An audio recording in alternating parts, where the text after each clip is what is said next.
Okay, आज lecture में क्या डिस्कस किया था हमने? Electric flux. Good afternoon Radhika, very good afternoon. Electric flux के बारे में डिस्कशन किया था ना, एंड इलेक्ट्रिक फ्लक्स का फॉर्मूला डिराइव कर लिया था हमने, ई vector dot d A vector. Yes sir. So electric flux basically was the count of number of electric field lines crossing the area, है ना। और इलेक्ट्रिक फ्लक्स को हमने साइक्लिक इंटीग्रल लिखा होगा E vector dot d A vector. Prashant, E vector dot d A vector. और अगर आप इसको एक्सपैंड करके लिखोगे, so electric flux will be equal to E into dA into cos theta, where theta was the angle between electric field and area vector, right? अच्छा, इस पे questions किया था क्या बेटा हमने इलेक्ट्रिक फ्लक्स पे? Yes sir. ठीक है, गुड। अब जरा देखिए, वो क्यूबॉइड वाला क्वेश्चंस करा दिया क्या मैंने? क्यूब का जो क्वेश्चन था, यूनिफॉर्म इलेक्ट्रिक फील्ड, अथर्व किया बेटा? यूनिफॉर्म इलेक्ट्रिक फील्ड के अंदर क्यूब रखा हुआ है। यस सर किया है। यस सर किया है। होमवर्क के लिए दिया था। ठीक, हो गया तभी से। Yes sir. अब जरा देखिए, सो electric flux was basically electric field vector dot area vector, है ना। Electric field vector dot area vector is my electric flux. Imagine करो, अगर मैं यहां पे कोई एक पॉइंट चार्ज प्लेस करता हूं प्लस क्यू कूलम, राइट। अब इस पॉइंट चार्ज के अराउंड अगर मैं कोई एक स्फेरिकल सरफेस बना लेता हूं, स्फेरिकल सरफेस बना लिए सच दैट कि ये स्फेरिकल सरफेस का रेडियस लेट से कि r है, मान लेते हैं। सो इस इलेक्ट्रिकल स्फेरिकल सरफेस पे इस पॉइंट चार्ज की वजह से इलेक्ट्रिक फील्ड कितना होगा बेटा? Will it be equal to 1/4 pi epsilon naught q by r square, इस स्फेरिकल सरफेस के हर पॉइंट पे। अब मुझे एक बात बताओ, इस सरफेस के हर पॉइंट पे इलेक्ट्रिक फील्ड बाहर की तरफ जाएगा, this is a positive charge. और मैंने आपको ऑलरेडी बताया था कि एरिया वेक्टर भी for 3 dimensional geometry will be always directed outward. तो क्या एरिया वेक्टर भी बाहर की तरफ ही जाएगा? Yes good. अगर ज्योमेट्री मेरा 3 डायमेंशनल है, so for 3 dimensional geometry electric field is also going outward और एरिया वेक्टर भी बाहर जा रहा है। हर पॉइंट के लिए ऐसा ही होगा, इलेक्ट्रिक फील्ड भी बाहर, एरिया वेक्टर भी बाहर बाहर। अब मुझे एक बात बताओ, इस केस में इलेक्ट्रिक फील्ड और एरिया वेक्टर के बीच में कितना एंगल फॉर्म कर रहा है? Is it 0 degree? Yes 0 degree. Yes तो अगर मैं फ्लक्स लिखता हूं बेटा, फ्लक्स कितना होता है? Electric field vector dot area vector, let's say DA vector implies electric field vector. Cyclic integral में अगर आप लिखोगे, सो इलेक्ट्रिक फील्ड हो गया मेरा 1/4 pi epsilon naught q by r square into dA into cos of angle. So the angle here will be equal to 0 degree, क्योंकि electric field vector भी बाहर जा रहा है और एरिया वेक्टर भी बाहर जा रहा है। सो देयरफॉर इस केस में जो एंगल फॉर्म करेगा वो 0 डिग्री होगा। इंप्लाइज जो आप फ्लक्स लिख रहे हो, फ्लक्स कितना हो जाएगा? 1/4 pi epsilon naught is it q by r square into dA, क्योंकि cos 0 विल बिकम 1। देखिए, हर पॉइंट के लिए r भी कांस्टेंट है, रेडियस भी कांस्टेंट है, चार्ज भी कांस्टेंट है। I can take this out, हम इसको बाहर निकाल सकते हैं। So can I remove this 1/4 pi epsilon naught q by r square into integration of dA, close integration. मुझे बता बेटा, इसको एरिया कितना आएगा? What will be area here? 4 pi 4 pi r square, sphere है ना। सो इसका एरिया कितना हो जाएगा? Will it be equal to q by 4 pi epsilon not into r square into area कितना हो जाएगा बेटा? Will it be equal to 4 pi r square. Now 4 pi ये दोनों टर्म कैंसिल हो गया, this r square will get cancel. तो क्या मुझे यहां से जो फ्लक्स मिला, is it equal to charge by epsilon naught?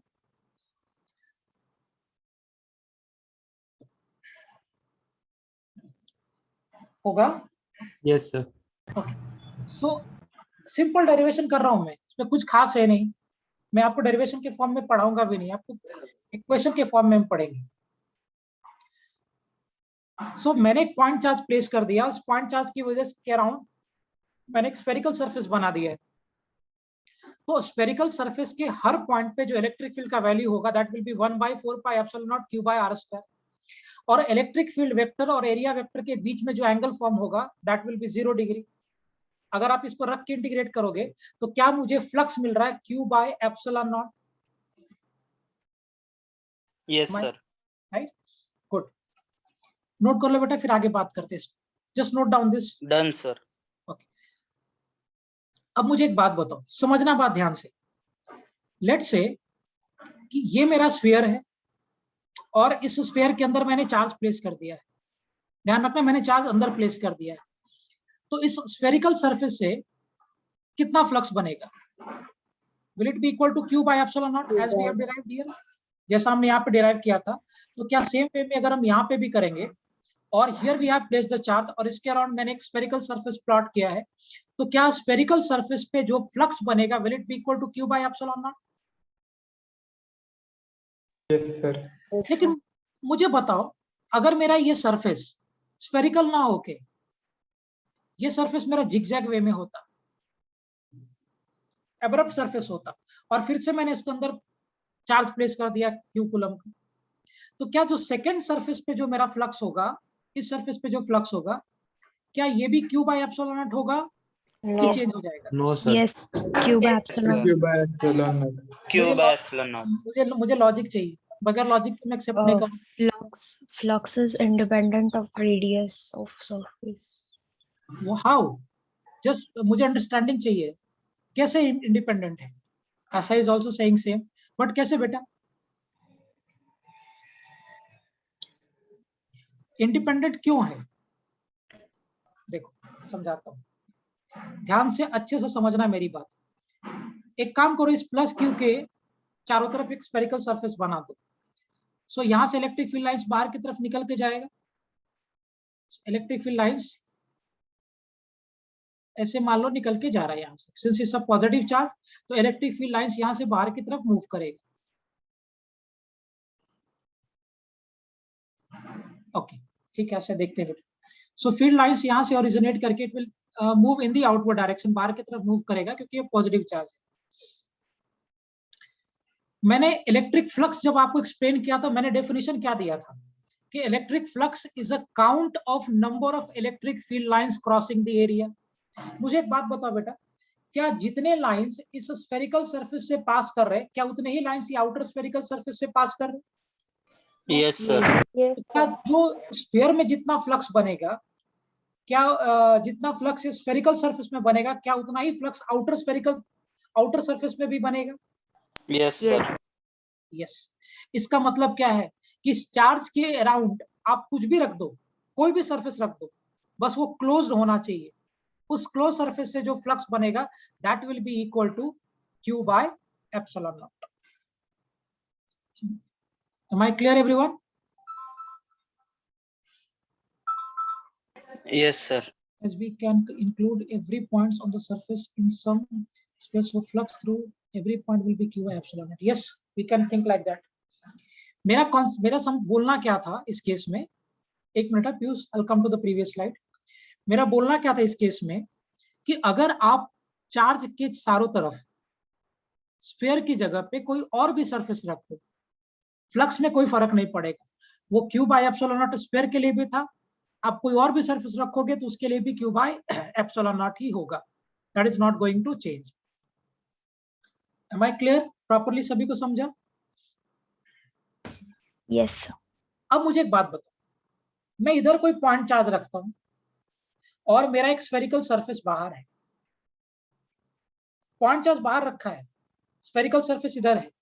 अब इस पॉइंट चार्ज की वजह से अंदर में कितना फ्लक्स बनेगा? Net flux 0. why? Number of electrical lines entering and passing out are same. Yes, super. Does it mean कि यहां से अगर हम चर्चा करें तो क्या यहाँ से मुझे एक चीज समझ में आ रहा है बेटा कि जितने फील्ड लाइंस इसके अंदर इंटर कर रहे हैं इस क्लोज सरफेस के अंदर से, क्या उतने ही फील्ड लाइंस बाहर भी निकल के जा रहे हैं? इमेजिन करो, क्या जितने फील्ड लाइंस इस क्लोज सरफेस के अंदर एंटर कर रहा है क्या उतना ही फील्ड लाइंस यहाँ से बाहर भी निकल के जा रहा है? Yes sir. तो नेट फ्लक्स कितना हो जाएगा? What will B net flux? Zero. मैं एक और लॉजिक से आपको एक्सप्लेन करता हूँ। एक तो लॉजिक हो गया ये, I explain by some other way. Let's say मैंने यहाँ पे चार्ज प्लेस कर दिया है और इसके आगे मैं एक स्फेरिकल सरफेस ऐसे ले लेता हूँ। Here we were having electric field lines like this. Okay, so ये मेरा इस तरह से इलेक्ट्रिक फील्ड लाइंस था मूविंग इन दिस डायरेक्शन। अब जरा सोच के देखना, प्रॉपरली सोचना। लेट्स से यहाँ पे फ्लक्स phi1 है और यहाँ पे फ्लक्स phi2 इस वाले पार्ट में। लेट्स से कि यहाँ का इलेक्ट्रिक फील्ड E1 है और यहाँ का इलेक्ट्रिक फील्ड E2 है। पहले तो मुझे ये बताओ कहाँ पे इलेक्ट्रिक फील्ड ज्यादा होगा? E1 बड़ा होगा, E2 बड़ा होगा? Even Even. Why? E1 is bigger. Why? is close to the Super, क्योंकि लाइंस क्लोज है। सो अगर लाइंस क्लोज है इसका मतलब कि E1 जो इलेक्ट्रिक फील्ड होगा that will be more than E2 electric field. अब मुझे एक बात बताओ, गुड अच्छा, यहाँ पे अगर आप सोचोगे बेटा तो इस वाले पार्ट में phi1 जो फ्लक्स है वो पॉजिटिव है कि नेगेटिव है? phi1 जो फ्लक्स है वो पॉजिटिव है कि नेगेटिव है? Negative. नेगेटिव। व्हाई? क्योंकि एरिया वेक्टर यहाँ से बाहर की तरफ जा रहा है, this is my area vector, और इलेक्ट्रिक फील्ड इधर की तरफ जा रहा है। सो इलेक्ट्रिक फील्ड और एरिया वेक्टर के बीच में जो एंगल फॉर्म कर रहा है is that angle 180 degree here. और यस सर। अगर ये एंगल 180 इसका मतलब कि यहाँ पे जो फ्लक्स होगा वो पॉजिटिव होगा या नेगेटिव होगा? नेगेटिव होगा। और यहाँ पे जो फ्लक्स होगा वो कितना क्या होगा?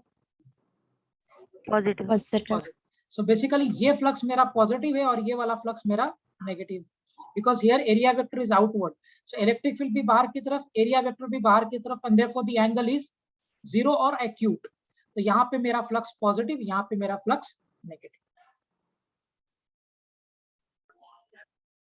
Am I clear? अच्छा, अब मुझे एक बात बताओ, ये जो प्रोपोर्शन है यहाँ पे, लेट्स से कि यहाँ पे जो मेरा एरिया है दिस इज माय A1 और यहाँ पे मेरा एरिया है, ये मेरा एरिया A2 है। This area is A2 and this area is A1। कौन सा एरिया बड़ा है, A1 की A2? A2. A2 is more than A1। सो अगर आप यहाँ पे फ्लक्स लिखोगे बेटा इस पॉइंट पे, तो फ्लक्स कितना हो जाएगा? E1 A1 into cos phi. और अगर आप यहाँ पे फ्लक्स लिखोगे, यहाँ पे एंगल आपका 180 डिग्री होगा, सो cos 180 degree is -1, so basically it will be. और अगर आप यहाँ पे फ्लक्स लिखोगे कितना आ जाएगा? E2 into angle here will be 0 degree.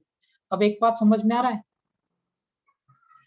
वो क्या रहा है कि यहाँ पे इलेक्ट्रिक फील्ड ज्यादा है E1 तो एरिया वाला कम है, और अगर ये कम है तो ये ज्यादा है। सो अल्टीमेटली इलेक्ट्रिक फील्ड और एरिया का जो प्रोडक्ट होगा E1 A1 and this will be equal to E2 A2। Practically यही होता है। तो क्या जितने अमाउंट में पॉजिटिव फ्लक्स था क्या उतने ही अमाउंट में नेगेटिव फ्लक्स हो जाएगा, and therefore the net flux through this surface will be equal to what? 0। Am I clear? आप खुद देखो, phi1 is equal to E1 A1, E1 ज्यादा है सो A1 कम है। phi2 is equal to E2 A2, E2 कम है सो A2 ज्यादा है। So ultimately E1 A1 का प्रोडक्ट और E2 A2 का product will have the same value, but one will be in positive and the next one will be in the negative.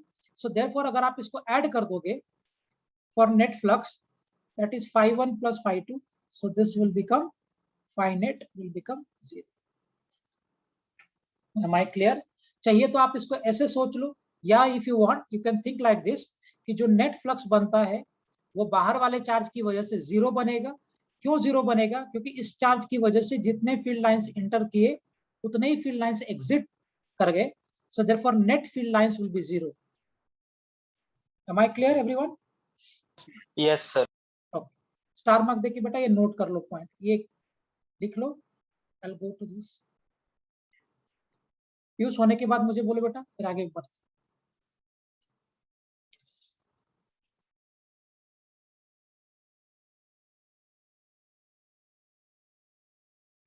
Done, sir.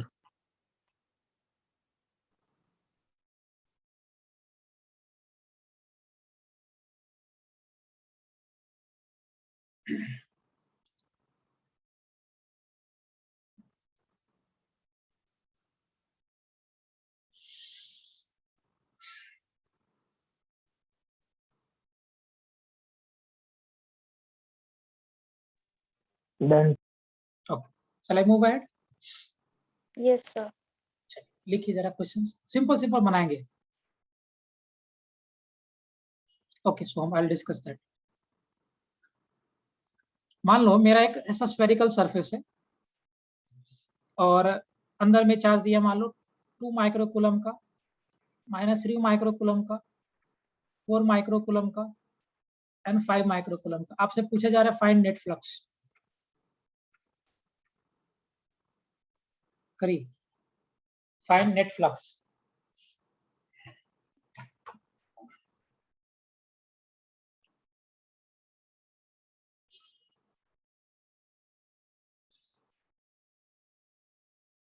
Correct, very good Piyush. क्या ये बाहर वाले जो charge है 2 microcoulomb के और 3 माइक्रोकूलम के, स्मृति आंसर आप इसमें एप्सिलॉन के टर्म्स में लिखो बेटा, don't go for the calculation. मुझे एक बात बताओ, ये जो 2 माइक्रोकूलम का चार्ज है और -3 माइक्रोकूलम का चार्ज है, क्या ये नेट फ्लक्स बना पाएगा? No, sir. नहीं बना पाएगा, क्योंकि ये चार्ज इस सरफेस के बाहर है. सो देयरफॉर इसकी वजह से जितने लाइंस इंटर करेंगे उतने लाइंस एग्जिट कर जाएंगे. सो देयरफॉर ये दोनों तो फ्लक्स बना नहीं पाएगा. हाँ, ये दोनों फ्लक्स बनाएगा.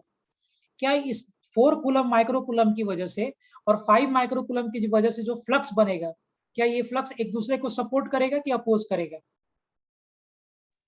सपोर्ट करेगा, क्योंकि दोनों पॉजिटिव चार्ज है, दोनों की वजह से लाइंस बाहर ही जाएंगे. सो देयरफॉर क्या आपका जो नेट फ्लक्स होगा will it be equal to 4 + 5 × 10⁻⁻⁻⁶ by epsilon naught. So क्या आपका जो नेट फ्लक्स होगा, this will be 9 × 10⁻⁻⁶ by epsilon naught Newton meter square per coulomb. Am I clear everyone? Yes. Okay, good. एक आधा और करके बताइए. आपको सिर्फ नेट फ्लक्स लिखना है अभी. सिंपल सिंपल करेंगे, फिर बढ़ाते चलूंगा लेवल. मान लो 3 microcoulomb, -8 microcoulomb, 4 microcoulomb. Find net flux. Find net flux.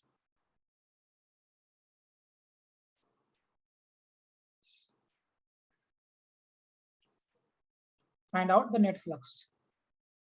Super Shravani, बहुत बढ़िया बेटा. कितना हो जाएगा नेट फ्लक्स इस केस में? क्या मेरा नेट फ्लक्स जो होगा will it be equal to 3 - of 8 × 10⁻⁻⁶ by epsilon naught. कितना हो जाएगा? -5 × 10⁻⁻⁶ by. अच्छा, माइनस क्या बता रहा है कि फ्लक्स अंदर की तरफ है कि बाहर की तरफ है? अंदर की तरफ. Inwards. क्योंकि लाइंस अंदर जा रहा है, नेट लाइंस अंदर जाएगा. So therefore flux will B negative. Great. Clear everyone? सबको समझा ये पॉइंट? आपको समझना ये है कि जो चार्ज मैं सरफेस के बाहर रखता हूं, सो सरफेस के बाहर वाला चार्ज फ्लक्स में पार्टिसिपेट नहीं करेगा. अब सरफेस के बाहर वाला चार्ज फ्लक्स में पार्टिसिपेट क्यों नहीं करेगा? तो उसका रीजन है कि इस चार्ज की वजह से जितने लाइंस इंटर कर रहे हैं उतने ही लाइंस एग्जिट कर जा रहे हैं. तो वो कैसे नेट फ्लक्स बनाएगा? राइट. सो नेट फ्लक्स बनाने के लिए charge should be inside that Gaussian surface.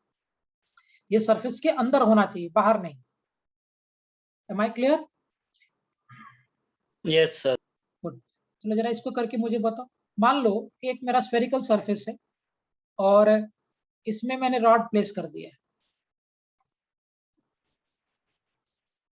और रॉड पे पूरा पॉजिटिव चार्ज डिस्ट्रीब्यूट किया है. लेट्स से कि इस पे जो चार्ज दिया मैंने 440 कूलम का चार्ज है. इसका लेंथ मान लेते 2 मीटर है. 0.5 मीटर लेंथ इसके अंदर है. So the length which is inside this, बताइए. Find the flux.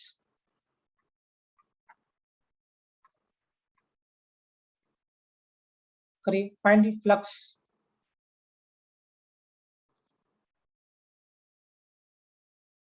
गुड कॉस्ट, very good.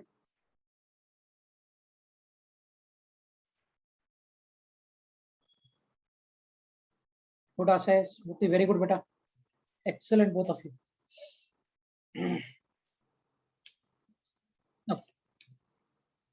Okay, Piyush, you are getting 80 by epsilon naught. सबसे पहले तो मुझे एक बात बता दो, ये रॉड इस वे में, रॉड पे चार्ज दिया 40 कूलम का इस रॉड पे जो चार्ज का डिस्ट्रीब्यूशन है वो लेंथ में है कि एरिया में है कि वॉल्यूम में है? Length. पहले तो लैम्डा निकालना पड़ेगा मुझे, चार्ज ग्रेडियंट। ओके ग्रेट, सो कितना हो जाएगा? This is 40/5। 1 सेकेंड अदिति, देता हूँ, दिखाता हूँ बेटा। 8 हो जाएगा। So therefore lambda will be equal to 8 coulomb पर metre. So lambda will be equal to 8 coulomb पर मीटर। मान लेते हैं इसके अंदर जो चार्ज है, let's say this is my q dash. So what will be q dash बेटा? Lambda into the length which is inside this spherical surface. So q dash कितना हो जाएगा? Will it be equal to 8 into 0.5, get cancel. So q dash will be equal to 0.5 metre अंदर है ना, 2.5 metre बाहर है। 8 25 40, 8 हो गया ना। अच्छा लेंथ 2 मीटर दिया ना, sorry. This is given to us is 2 metre. So basically ये हो जाएगा हमारा 20। So this will be 20 coulomb पर metre.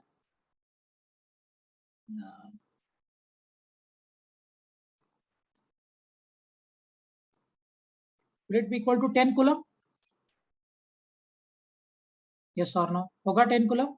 so if you want to write the flux, so मुझे पता है कि फ्लक्स की वजह के लिए होता है charge inside the surface by epsilon naught. So flux कितना हो जाएगा? Inside charge is 10 by epsilon naught newton metre square per feet. Is it clear properly?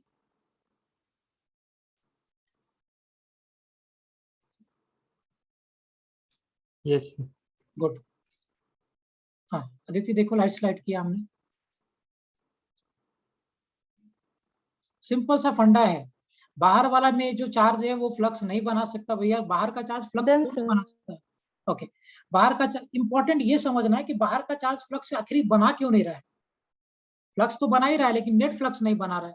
और नेट फ्लक्स क्यों नहीं बना रहा है? क्योंकि जितने लाइंस एंटर कर रहे हैं उतने लाइंस एग्जिट कर जाएंगे। एक तो ये लॉजिक है। दूसरा लॉजिक मैंने आपको यहाँ पे दे दिया हियर।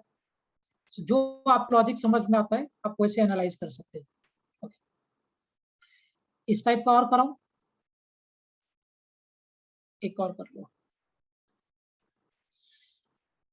लेट मी से कि मेरा ये जो सरफेस है इस वे में है और यहाँ पे मैंने रॉड प्लेस कर दिया, एक रॉड और प्लेस कर दिया। So here we are having positive charge. Let's say कि ये मेरा 10 कूलम का चार्ज है और 2 मीटर का है, 1 मीटर अंदर है। 5 कूलम का चार्ज है, 2 मीटर है, 0.5 मीटर अंदर है। सो आपसे पूछा गया है फाइंड नेट फ्लक्स। चलिए करिए।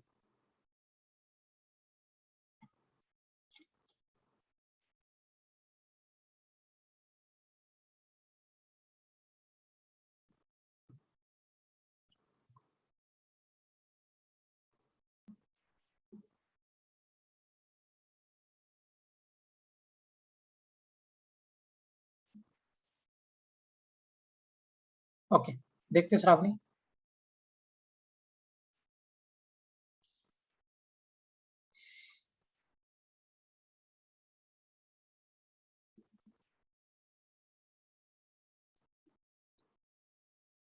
प्रणिका का अलग है, आशय का अलग है और श्रावणी का अलग है। सबका अलग अलग ही आंसर आ रहा है। Smriti is getting the same answer as Shravani, Shruti का सेम है। चलो देखते हैं, मैं भी करता हूँ इसको।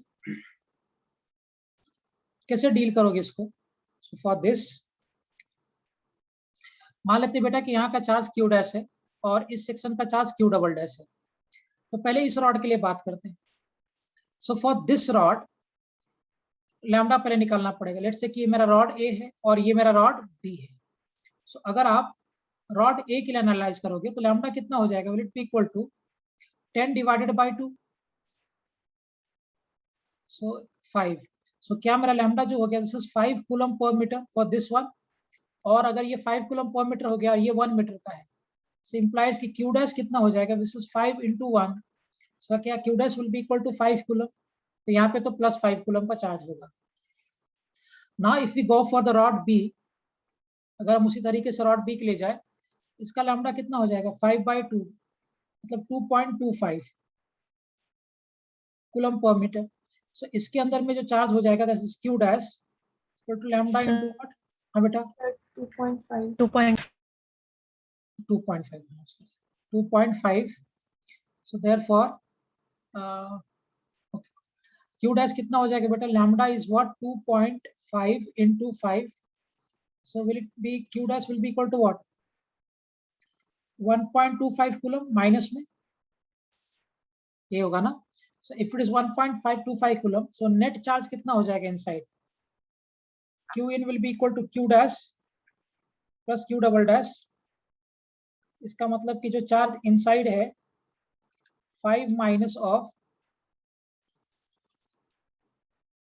ओके, सो q in कितना हो जाएगा, this will be equal to 5 minus of 1.25, so क्या q in जो चार्ज इनसाइड होगा will it be equal to 3.75 coulomb, तो फ्लक्स आप लिखोगे कितना हो जाएगा बेटा q in by epsilon naught, so therefore flux will be equal to 3.75 by epsilon naught newton metre square per coulomb. Is it clear properly? Yes sir. Good, बन जाएगा बेटा, इस तरह का आएगा। तो सिर्फ ध्यान क्या रखना है, कॉन्सेप्ट क्या है कि भाई जो चार्ज गॉसियन सरफेस के अंदर है वो फ्लक्स बनाता है, जो चार्ज गॉसियन सरफेस के बाहर है, सरफेस के बाहर है, वो फ्लक्स नहीं बना सकता नेट। और नेट फ्लक्स क्यों नहीं बना सकता, क्योंकि बाहर वाले चार्ज की वजह से जितने लाइंस इंटर करेंगे उतना ही लाइंस एग्जिट हो रहा है, so therefore they can not contribute to the net flux. Okay Piyush 1.25 इसलिए किया बेटा, देखिए आपका पहले तो लैम्डा निकाल लो, चार्ज पर यूनिट लेंथ, तो ये पूरा चार्ज डिस्ट्रीब्यूट किया यूनिफॉर्मली आपने 5 कूलम का, लेंथ आपका 2 मीटर का है, तो इस रॉड बी का लैम्डा कितना हो जाएगा, चार्ज बाय लेंथ, लैम्डा का मतलब होता है चार्ज ग्रेडियंट, कितना हो जाएगा lambda will be equal to charge by length, so implies 5/2, मतलब ये हो जाएगा 2.5 कूलम। सो 1 मीटर पे 2.5 किलो में, अंदर सिर्फ 0.5 मीटर ही है ना इसके अंदर, so 2.5 multiplied by 0.5। Good, am I clear everyone, सबको समझा यहाँ तक point? Yes, sir. Yes, sir. कर लोगे बेटा, इस टाइप का क्वेश्चन आएगा फ्लक्स निकालने के लिए। तो Yes. एक थोड़ा सा स्टैंडर्ड सवाल करते हैं। मान लो that we are having a cube here, इस पे और कुछ पार्ट हम लोग जेई नीट के लेक्चर में करेंगे, मैं भी थोड़ा बेसिक बताऊंगा आपको फॉर सीईटी ओनली। सो मेरा ये क्यूब है इस वे में, और इस क्यूब के सेंटर पे एक चार्ज प्लेस कर दिया प्लस क्यू कूलम का। So this is a cube, और क्यूब के सेंटर पे यहाँ पे मैंने प्लस क्यू कूलम का चार्ज प्लेस कर दिया, ये क्यूब है मेरा। सो आपको बताना है कि what will be the flux that will pass through only this surface, ये वाले सरफेस से कितना फ्लक्स जाएगा। नहीं पीयूष, ढंग से, let's say A B C D, super, Smriti and Planika, find flux through A B C D. Super Piyush, Kaustu, very good. असे का भी बराबर, असे नहीं, असे गलत है बेटा आपका, प्रांजल का भी गलत, 0 बोल रहे हो तुम लोग। ओके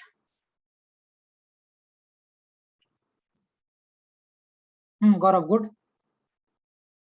मुझे एक बात बताओ, ये जो चार्ज था वो टोटल फ्लक्स कितना जनरेट करेगा? नहीं सिद्धि, गलत है बेटा, टोटल फ्लक्स कितना बनाएगा? Q by epsilon naught. Q by epsilon. मैंने अभी बताया कि इस चार्ज के सामने कैसा सरफेस है उससे फर्क नहीं पड़ेगा, लेकिन हाँ क्लोज सरफेस होना चाहिए, तो फ्लक्स तो आपका total Q by epsilon not हो गया। अब मुझे एक बात बताओ, क्या इसने जो अंदर फ्लक्स बनाया है क्यू बाय एप्सिलॉन नॉट, क्या ये 6 फेसेस पे इक्वली डिवाइड होगा? क्योंकि सिमेट्रिकली रखा हुआ है, तो एक फेस से flux through A B C D, इस वाले सरफेस से फ्लक्स कितना हो जाएगा?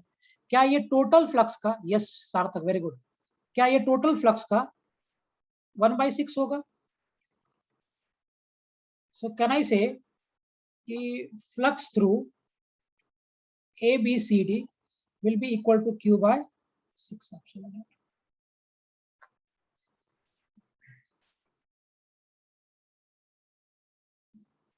Am I clear properly, everyone?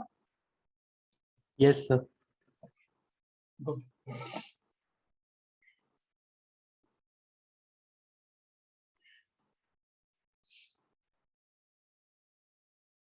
समझ में आ गया सबको कॉन्सेप्ट ये फ्लक्स के लिए? Yes, sir. ध्यान क्या रखना बेटा कि जो चार्ज आपने गॉसियन सरफेस की, गुड आशय सार्थक, जो चार्ज आपने गॉसियन सरफेस के अंदर रखा है वही चार्ज सिर्फ नेट फ्लक्स बना सकता है। जो चार्ज मैं सरफेस के बाहर रखूंगा वो नेट फ्लक्स नहीं बना पाएगा। और क्यों नेट फ्लक्स नहीं बना पाएगा?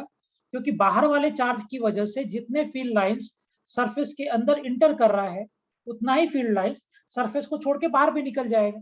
तो जितना लाइंस इंटर किया उतना लाइंस एग्जिट भी हो गया, तो नेट फ्लक्स किधर से बनेगा? एग्रीड? सिर्फ सरफेस के अंदर अगर आपने चार्ज प्लेस किया that will only contribute in net flux. Okay, so एक बात आप देखो, फ्लक्स का जो हमने अभी डेरिवेशन किया उसमें मुझे पता चला कि flux is equal to charge inside the Gaussian surface, और फ्लक्स को हम लोग cyclic integral of E vector dot d A vector भी तो लिखते हैं। ये दोनों ही तो फ्लक्स है ना। Flux is equal to charge inside the Gaussian surface by epsilon naught, ये भी होता है, और flux is equal to E vector dot d A vector, ये भी होता है। सो अगर मैं इन दोनों इक्वेशन को इक्वेट कर लूं, सो can I say that cyclic integral of E vector dot d A vector is equal to charge inside the Gaussian surface by epsilon naught. बोल सकते हैं हम लोग? फ्लक्स इज इक्वल टू, अभी हमने पढ़ा पीछे, फ्लक्स क्या होता है बेटा? Charge inside the surface by epsilon naught, inside the surface I want, और फ्लक्स क्या है? Cyclic integral of E vector dot d A vector. So अगर मैं इन दोनों को कंपेयर करके लिखूं तो can I write that E vector dot dA vector is equal to charge inside the surface by epsilon naught. Can I say this? Yes. यही हमारा गॉस लॉ है। हालांकि तुम्हारे बुक में वो TNEI का कॉन्सेप्ट दिया, टोटल नेट इलेक्ट्रिक इंडक्शन, वो भी मैं एक्सप्लेन करूंगा, लेकिन पहले ऐसे समझेंगे। एक्सेप्ट महाराष्ट्र बोर्ड और अदर बोर्ड्स में ऐसे ही बताया गया है, एनसीईआरटी में भी ऐसे ही है, बट आपके बुक में थोड़ा सा अलग एक्सप्लेन किया है। चीज यही है पढ़ना, लेकिन उसने TNEI के कॉन्सेप्ट एक्सप्लेन किया है, टोटल नेट इलेक्ट्रिक इंडक्शन, वो भी मैं आपको बताऊंगा, बट पहले आप ये समझो।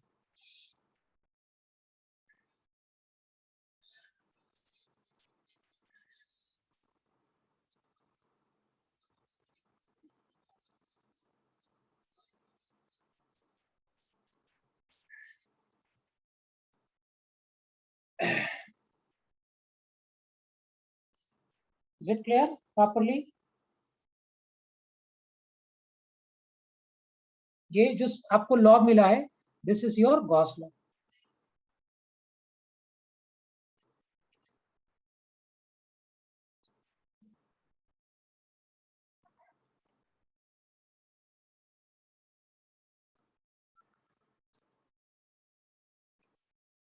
समझा बेटा सबको?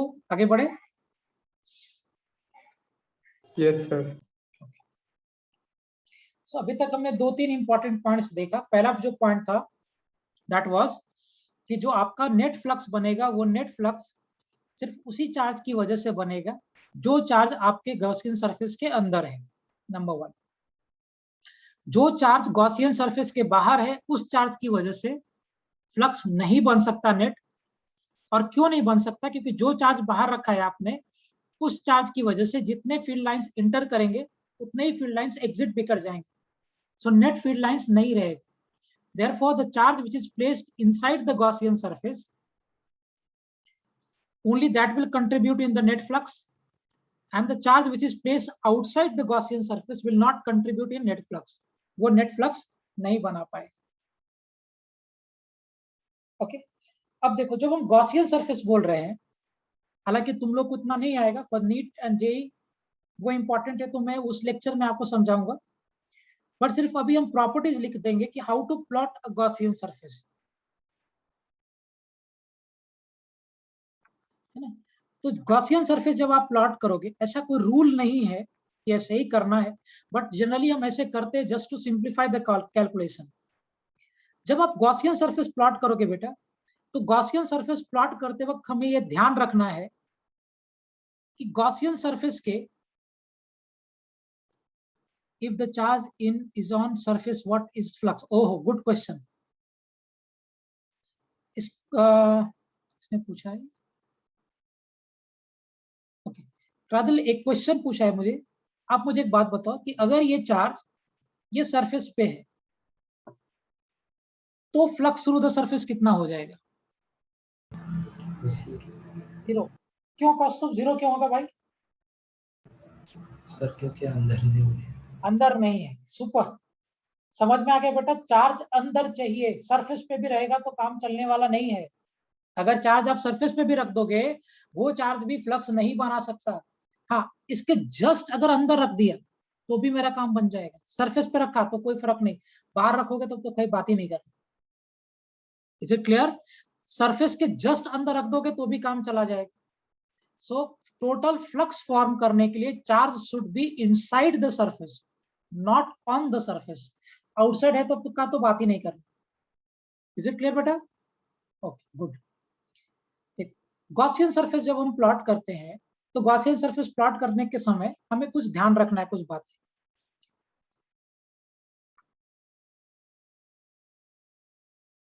Also NU number of lines entering and exiting are same. Yes, बिल्कुल प्यूस। अगर सरफेस पे है तो जितने लाइंस एंटर कर रहे हैं उतना ही एग्जिट कर रहा है, सो देखो वो 0 हो जाएगा। बिल्कुल सही, गुड। देखो दिमाग चलने लगा तुम लोग का इस पॉइंट। देखिए गॉसियन सरफेस जब हम प्लॉट करेंगे बेटा, एक और क्वेश्चन है sir, if we somehow manage to keep 50% of the charge inside the surface and 50% outside, then will the charge inside the surface can be equal to the charge out total? Yes, आशा ये होगा, लेकिन कब होगा? जब आपके rod पे charge uniformly distributed होगा। आशा ने क्या क्वेश्चन पूछा मुझे कि सर अगर ऐसा होगा कि मैं 50% अगर मैं 50% of charge inside the surface and 50% outside, then will the charge inside the surface be equal to the charge outside? Okay. आशय ने क्या पूछा? एक्चुअली वो 50% चार्ज नहीं बेटा, आपको रॉड लिखना चाहिए था। आशय ने बोला कि अगर ये रॉड का 50% इनसाइड हो और ये 50% आउटसाइड हो, तो क्या हम ये इंटरप्रेट कर सकते हैं क्या कि टोटल चार्ज का हाफ चार्ज अंदर होगा और हाफ चार्ज बाहर होगा? आशय यही पूछना चाह रहे हो ना? आशय do okay in a single charge, okay fine okay। आशय का क्या कहना है कि एक ही सिंगल चार्ज है और एक ही सिंगल चार्ज का हाफ पार्ट अंदर है, हाफ पार्ट बाहर है, तो क्या होगा? कोई बता सकता? हाँ sir it's not possible, as point charge हम ऐसे 50% अंदर बाहर नहीं रख सकते। बिल्कुल सही, बिल्कुल सही, सुपर। आशय समझ में आया? क्योंकि बेटा अगर आप सिंगल चार्ज लोगे, इसका मतलब आप इलेक्ट्रॉन ले रहे हो। इलेक्ट्रॉन को देखा है क्या किसी ने? तो कैसे हम इलेक्ट्रॉन को आधा अंदर रखेंगे आधा बाहर रखेंगे? हाँ, अगर आप थोड़ा अंदर या थोड़ा बाहर रखोगे तो प्रैक्टिकली ये तभी पॉसिबल होगा जब आप किसी एक पर्टिकुलर ऑब्जेक्ट के लिए बात कर रहे हैं। सिंगल चार्ज का मतलब क्या है? इलेक्ट्रॉन या प्रोटॉन, वो उसका रेडियस एंगस्ट्रॉम में होता है, कहां से रख पाएंगे हम लोग? यस और no? Okay, very good, very very good. चलो आगे बढ़ते हैं। देखो गॉसियन सरफेस जब हम प्लॉट करेंगे ना, तो ऐसा कुछ रूल वगैरह नहीं है कि ऐसे ही करना है, बट जनरली हम क्या करते हैं कि गॉसियन सरफेस प्लॉट करते वक्त हम कुछ बातें ध्यान में रखते हैं। पहला बात जो हम ध्यान में रखेंगे कि गॉसियन सरफेस पे इलेक्ट्रिक फील्ड मुझे कांस्टेंट होना चाहिए। इलेक्ट्रिक फील्ड, मैं फिर से बोल रहा हूं, ऐसा कोई जरूरी नहीं है, ऐसा कोई रूल नहीं है, बट जनरली ये करने से हमारा कैलकुलेशन थोड़ा सिंप्लीफाई हो जाता है। Electric field on Gaussian surface is constant, is kept constant, ऐसा लिखना ज्यादा अच्छा रहेगा। हम लोग जब गॉसियन सरफेस बनाएंगे तो गॉसियन सरफेस बनाने के लिए हम लोग पहला बात तो ये ध्यान में रखेंगे कि गॉसियन सरफेस के ऊपर इलेक्ट्रिक फील्ड कांस्टेंट रहे। कल के जाके अगर कोई आर्ग्यूमेंट करे और मुझे बोले कि सर अगर गॉसियन सरफेस पे इलेक्ट्रिक फील्ड कांस्टेंट नहीं है तो क्या वो गलत है? बिल्कुल नहीं, लेकिन फिर उसको इंटीग्रेट करने में आपको जुगाड़ लगाना पड़ेगा। Lot of complications will be there in integrating that. तो उससे बेहतर है कि आप ऐसा गॉसियन सरफेस सोचो जिसके ऊपर आपका इलेक्ट्रिक फील्ड कांस्टेंट है, नंबर 1। नंबर 2, जब हम गॉसियन सरफेस बनाएंगे तो पूरे गॉसियन सरफेस पे इलेक्ट्रिक फील्ड और एरिया वेक्टर के बीच का एंगल हम कांस्टेंट रखना चाहते हैं, है ना। So on Gaussian surface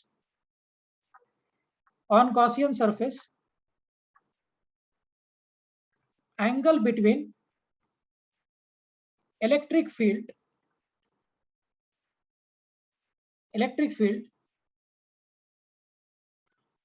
yes सार्थक, मैं करूंगा ना इंटीग्रेशन, बताता हूं आपको। On Gaussian surface angle between electric field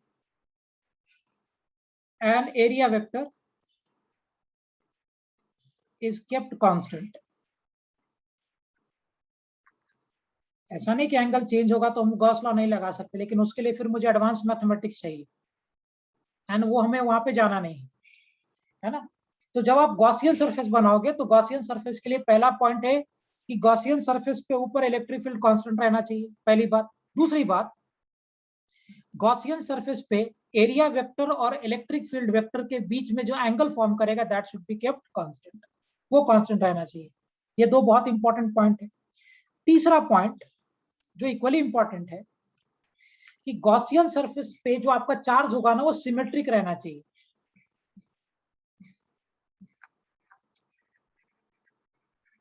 charge should B kept symmetric inside Gaussian surface। So Gaussian surface के अंदर जब हम चार्ज को प्लेस करेंगे तो उस चार्ज को हम सिमेट्रिक रखेंगे, ये भी हमें ध्यान में रखना है।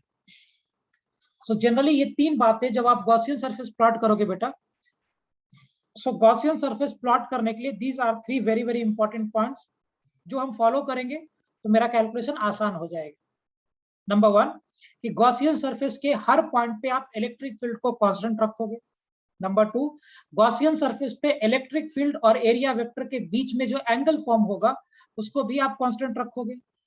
नंबर 3, चार्ज जो गॉसियन सरफेस के अंदर प्लेस होगा उसको हम सिमेट्रिक रखेंगे inside that Gaussian surface. Am I clear? लेकिन ऐसा करेंगे ही हर बार ये कोई जरूरी नहीं है, बट ऐसा रखने पे हमारे लिए कन्वीनियंट होता है। ओके स्मृति, सिमेट्रिक का मतलब है बेटा कि अगर ये गॉसियन सरफेस है तो इसके बीचों बीच में चार्ज होना चाहिए, ऐसा नहीं कि यहाँ कहीं रख। सो विल ट्राई कि हमारा जो चार्ज प्लेस हुआ है उसके एकदम सेंटर में प्लेस किया है, सिमेट्रिक है वो।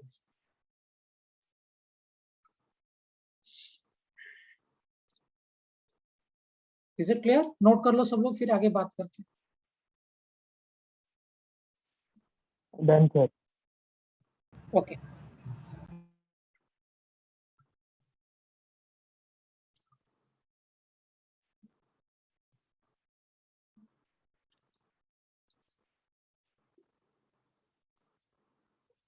ओके, समझ में आया सभी को पॉइंट यहां तक? अब जरा आप मुझे खुद से सोच के बताइए, खुद से सोचना। पॉइंट चार्ज के लिए अगर मैं पॉइंट चार्ज बोल रहा हूं, पॉइंट चार्ज के लिए कैसा गॉसियन सरफेस होगा? ये तीनों बातें ध्यान में रखो। सो ये तीनों स्फेरिकल होगा पॉइंट चार्ज के लिए। Yes. गुड, वेरी गुड प्रणिका, स्मृति। सो अगर मैं पॉइंट चार्ज रख रहा हूं बेटा तो पॉइंट चार्ज के लिए मुझे तो एक बात समझ में आ गया कि भैया पॉइंट चार्ज के लिए जो गॉसियन सरफेस होगा वो स्फेरिकल होगा, है या नहीं? लेट्स से इसका ये रेडियस r है, सो गॉसियन सरफेस मैंने स्फेरिकल रख दिया। सो गॉस लॉ क्या कहता है? Cyclic integral of E vector dot d A vector is equal to charge inside the Gaussian surface by epsilon naught. अब मुझे बताओ, अगर मैंने स्फेरिकल रखा है तो इसके हर पॉइंट पे इलेक्ट्रिक फील्ड वेक्टर और एरिया वेक्टर के बीच में कितना एंगल है? 0. अच्छा, क्या इस स्फेरिकल सरफेस के हर पॉइंट पे इलेक्ट्रिक फील्ड कांस्टेंट है मैग्नीट्यूड में? Yes. यस। तो आप कांस्टेंट करके निकाल दो, dA into cos of 0 is equal to charge inside. So integration of dA, cyclic integration we say, पूरे what will be this area? cyclic integration करेंगे तो हम, is it 4 pi r square? So electric field कितना हो जाएगा? 4 pi r square q by electric field will be equal to what? 1 by 4 pi epsilon naught q by, क्या यही आपका Coulomb's law था? Yes, sir. तो गॉस लॉ से हमने कूलम्स लॉ पे गए थे, हम कूलम्स लॉ से गॉस लॉ पे गए थे, अभी गॉस लॉ से कूलम्स लॉ पे चले गए। सी, ये हमारा गॉस लॉ है, ये जो यहाँ पे हमने लिखा था ना, this was my Gauss law, और ये गॉस लॉ को हम सॉल्व करके हम कहाँ पे पहुंच गए? Coulomb's law.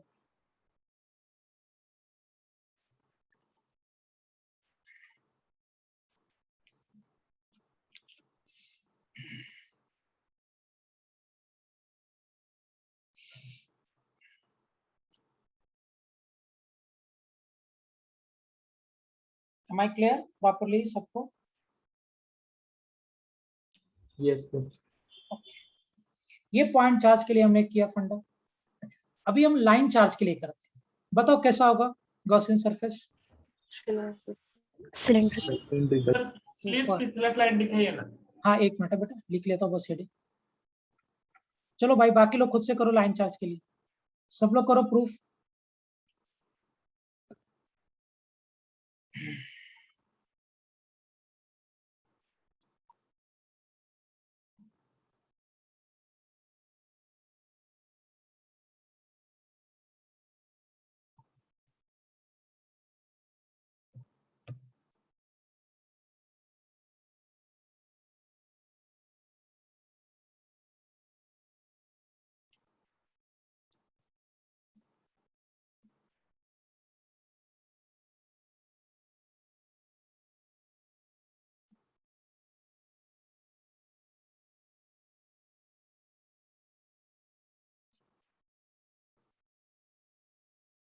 Done sir. Line charge के लिए करिए। सी, लेट्स से कि मेरा ये लाइन चार्ज है, इस पे पूरा चार्ज डिस्ट्रीब्यूट किया है, इन्फिनिटली लॉन्ग ले लो, ये कैसे भी कर लो, नहीं पीयूष लिमिट की जरूरत नहीं पड़ेगी बेटा। लेट्स से इस पे जो चार्ज का डिस्ट्रीब्यूशन है वो लैम्डा कूलम पर मीटर का डिस्ट्रीब्यूशन। सो एक बात आपको इमेजिन हो रहा है क्या, तीनों पॉइंट्स को ध्यान में रखते हुए, कि जो यहाँ पे मेरा गॉसियन सरफेस बनेगा, क्या ये Gaussian surface will it be cylindrical? Yes, sir. Right. So अगर मेरा चार्ज लाइन चार्ज है तो इसके लिए जो गॉसियन सरफेस बनेगा वो सिलिंड्रिकल होगा, ये तो बात क्लियर है। लेट्स से इसका लेंथ L है। अच्छा मुझे एक बात बताओ, इस सिलेंडर में जो फ्लक्स बनेगा बेटा, वो फ्लक्स कर्व्ड सरफेस एरिया से बनेगा कि क्रॉस सेक्शनल एरिया से बनेगा? Curves. Curved surface. Curve surface, क्योंकि लाइंस यहाँ से इधर से निकल के जा रहा है ना, लाइंस ऐसे जा रहा है, सो लाइंस इधर जा रहा है, ये लाइंस हो गया, और this will be in this direction. So lines तो यहाँ से ऐसे फॉल कर पास हो रहा है, सो अगर लाइंस यहाँ से ऐसे पास हो रहा है, मतलब यहाँ इसकी वजह से जो फ्लक्स बनेगा, that flux will B through curved surface area,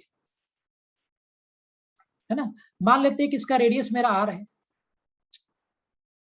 तो अच्छा एक और बात, एरिया वेक्टर और इलेक्ट्रिक फील्ड वेक्टर के बीच में यहाँ जो एंगल फॉर्म कर रहा है वो कितना है इस केस में? 0. करेक्ट, हाँ कॉस्ट, वेरी गुड। सो लगा दो गॉस लॉ, करेक्ट प्रणिका। सो गॉस लॉ अगर आप लगा दोगे तो क्या मिलेगा? that cyclic integral of E vector dot dA vector is equal to charge inside the Gaussian surface by epsilon naught. Cyclic integral E into dA into cos of 0 degree. अच्छा, charge अंदर कितना होगा? What will be charge inside? ये आपने length, हाँ correct. So charge inside कितना हो जाएगा? Whatever it be equal to lambda into L. ये आपका लैम्डा है चार्ज पर यूनिट लेंथ, और अंदर का लेंथ आपका L है, तो चार्ज इनसाइड कितना होगा? Lambda into L. So electric field constant integration of area vector is equal to lambda into L by epsilon naught. बोलो एरिया कितना ले लूं? पाई आर स्क्वायर की 2 pi r L?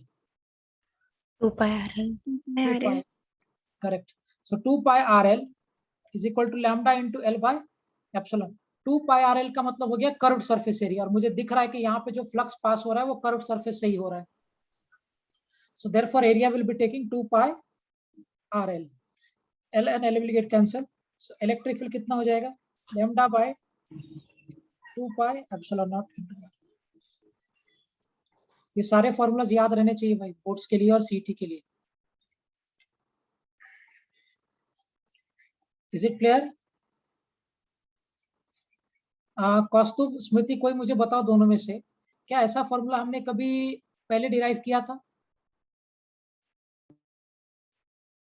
Kaustubh and Smriti, both of you, या कोई और बता दो मुझे, जेई के बच्चे, क्या ऐसा फॉर्मूला हमने कभी और डिराइव किया था?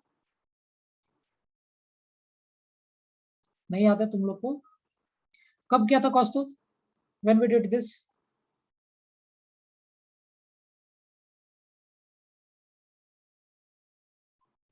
भूल गया सब. याद करो, रॉड की वजह से हमने इलेक्ट्रिक फील्ड निकाला था, के lambda by D sine theta 1 plus sine theta 2 और के lambda by D cos theta 2 minus cos theta 1.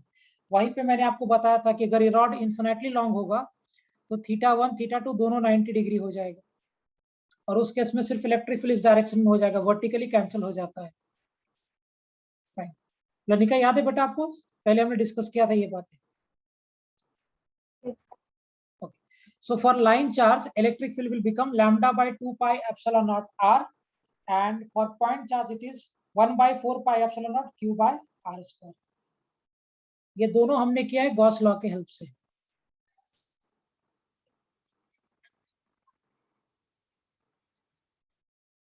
Okay.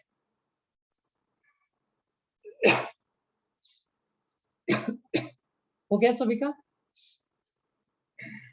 लिख लो बेटा, फिर आगे बात करते हैं.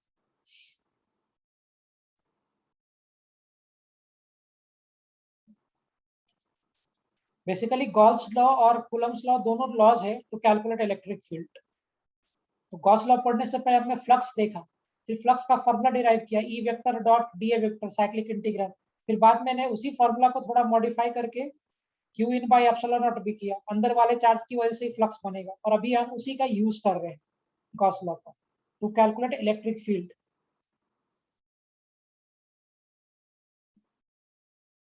Is it okay?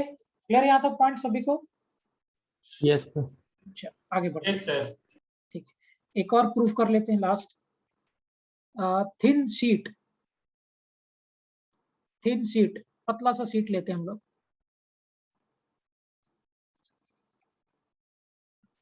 बोलिए. इसकी वजह से, सो लेट्स से कि मेरे पास ऐसे एक पतला सा शीट है इस वे में, और इस थिन शीट पे चार्ज डिस्ट्रीब्यूट किया हुआ है. मैं होल्ड करूं.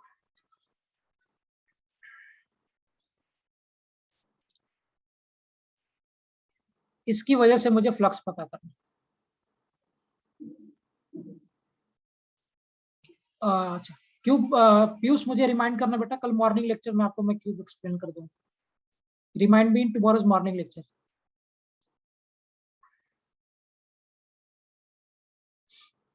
Piyush, is it clear? Yes, sir. हाँ, मुझे एक सुबह रिमाइंड कर देना, वैसे भी हम लोग सुबह करने वाले ही हैं, सो यही पे मैं आपको एक्सप्लेन करता हूँ.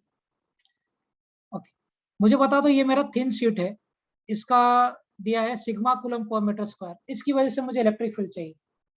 इनफाइनाइटली सीट है, ये जो सीट आपका है ये इनफाइनाइटली लॉन्ग है। कैसा होगा इसके लिए गॉसियन सरफेस? प्लेन क्या होगा वस्तु? सर, मतलब प्लेन्स पैरेलल टू सिमेट्रिक बैठना चाहिए। हाँ, सिमेट्रिक नहीं बैठेगा तो काम नहीं बनेगा। देखो ये इनफाइनाइटली लॉन्ग है ना, इसके लिए जो हम गॉसियन सरफेस बनाएंगे वो कुछ ऐसा गॉसियन सरफेस बनाते हैं। ध्यान से देखना।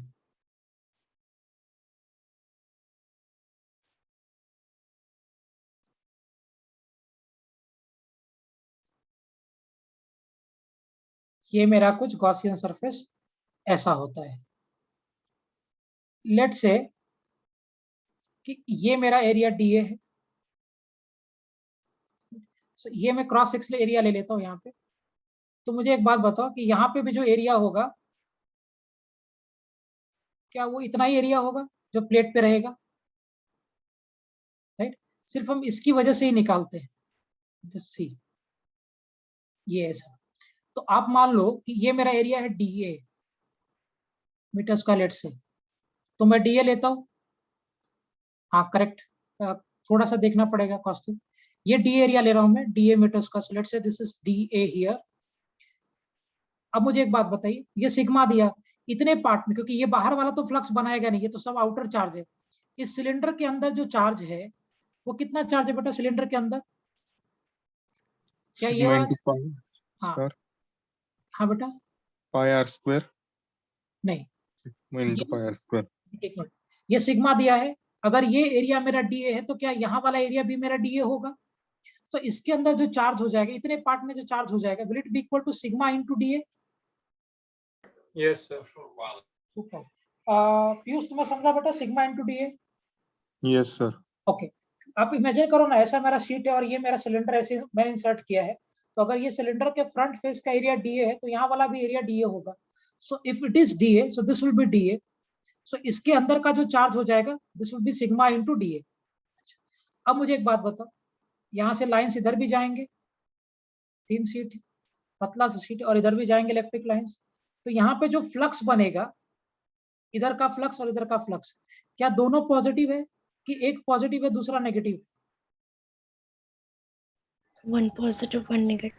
नहीं, सर, दोनों पॉजिटिव। दोनों पॉजिटिव। Positive. यहाँ करेक्ट, यहाँ पे भी एरिया वेक्टर इधर, इलेक्ट्रिक फील्ड इधर, यहाँ पे एरिया वेक्टर इधर और इलेक्ट्रिक फील्ड भी इधर, क्योंकि 3 डायमेंशनल ज्योमेट्री है ना स्मृति। सो 3 डायमेंशनल ज्योमेट्री के लिए area vector will be always directed outward. तो यहाँ पे भी एरिया वेक्टर बाहर, इलेक्ट्रिक फील्ड बाहर, यहाँ पे भी एरिया वेक्टर बाहर, इलेक्ट्रिक फील्ड बाहर। तो क्या यहाँ पे भी फ्लक्स पॉजिटिव और यहाँ पे भी फ्लक्स क्या है, पॉजिटिव है क्या दोनों जगह पे? Yes. ओके, लगा दो Gauss law. Electric field vector dot area vector is equal to charge inside by epsilon naught. So flux कितना हो जाएगा, electric field into d A into cos of 0 degree is equal to charge inside which is sigma into dA। अच्छा मुझे एक बात बताओ कौस्तुभ, क्या मुझे इसको 2 से मल्टीप्लाई करना पड़ेगा? ये तो एक ही साइड का मैंने फ्लक्स लिखा है ना, एग्जैक्टली सेम वे में इधर भी तो फ्लक्स होगा। Will I have to multiply this by 2? Yes. यही तुमने छोड़ दिया मल्टीप्लाई करना, इसको मैंने 2 से मल्टीप्लाई किया। क्यों भैया 2 से मल्टीप्लाई किया? क्योंकि इधर भी तो फ्लक्स बन रहा है ना, यहाँ का अगर फाई है तो यहाँ का भी फाई हो जाएगा। सो टोटल फ्लक्स तो 2 फाई हो जाएगा, राइट? सो कैन आई से 2 into E into dA is equal to sigma into dA by epsilon naught. This dA and dA will get cancelled. So therefore electric field कितना आ रहा है? Is it sigma by 2 epsilon naught? ऐसे clear है बेटा, sigma bye 2 epsilon naught. Yes sir. अच्छा ये जो electric field बना है थिन शीट की वजह से, ये कांस्टेंट इलेक्ट्रिक फील्ड है कि वेरिएबल है? कांस्टेंट। आप शीट के यहाँ पे रहोगे तभी भी सिग्मा बाय 2 एप्सिलॉन नॉट, यहाँ रहोगे तभी भी वही, यहाँ रहोगे तभी भी वही। This electric field is independent of the distance of point from the thin sheet. यहाँ से आप यहाँ पे हो, यहाँ पे हो, यहाँ पे हो, उससे फर्क नहीं पड़ता, आर के इंडिपेंडेंट है, राइट? चाहिए तो आप लिख लो इलेक्ट्रिक फील्ड is constant, और ऐसे लिख कांस्टेंट की जगह कुछ लिख लो, electric field is independent of distance of point from thin sheet. अब थिन शीट से किधर हो उस बात से ये इंडिपेंडेंट।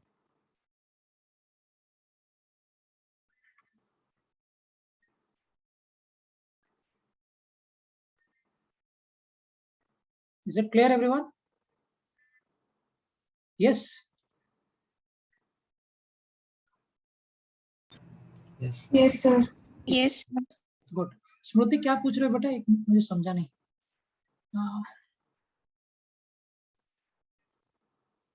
हाँ यस बेटा, इट्स इंडिपेंडेंट ऑफ आर और इलेक्ट्रिक फील्ड लाइंस कांस्टेंट रहेगा, बिल्कुल। सर हमने लाइन चार्ज के लिए जो निकाला electric field that is dependent on r, so वो कांस्टेंट नहीं होगा ना, जैसे हम बिल्कुल कांस्टेंट नहीं, वो तो आर पे डिपेंड कर रहा है ना। यहाँ पे जब आप देखोगे, सो बेसिकली ये जो इलेक्ट्रिक फील्ड है यहाँ पे is inversely proportional to r. In fact दिख रहा है, जैसे जैसे आप लाइन चार्ज से दूर जाते जाओगे इलेक्ट्रिक फील्ड ड्रॉप हो जाएगा, this is inversely proportional to r. Smriti समझा बेटा? Yes sir. ओके ग्रेट, यहाँ तक क्लियर है सभी को point properly everyone? Yes, sir. Yes. ठीक, we'll wind up for today. We'll discuss in the next lecture. और सुबह के बैच जो सुबह हमारा जो लेक्चर रहेगा उसके लिए बेटा आप लोग असाइनमेंट सॉल्व कर लीजिएगा, कल डिस्कस करेंगे उसका। Is it fine? Yes, sir. We'll wind up for now. Thank you हाँ बाय बेटा, थैंक यू हाँ Bye, sir. बाय बेटा, बाय बाय।